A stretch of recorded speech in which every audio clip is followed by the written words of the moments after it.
যুদ্ধবিধ্বস্ত গাজা কে শাসন করবে, যুক্তরাষ্ট্র নাকি রাশিয়া? যুদ্ধবিধ্বস্ত গাজার ভবিষ্যৎ শাসন কাঠামোকে ঘিরে যুক্তরাষ্ট্র এবং রাশিয়ার মধ্যে তীব্র মতপার্থক্য দেখা দিয়েছে।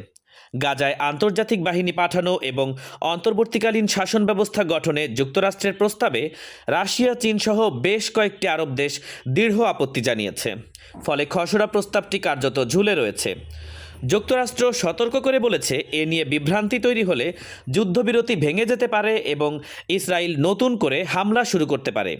খসড়া অনুযায়ী গাজায় 2027 সালের শেষ পর্যন্ত বোর্ড অব পিস নামে একটি শাসন সংস্থা সংগঠনের প্রস্তাব রয়েছে।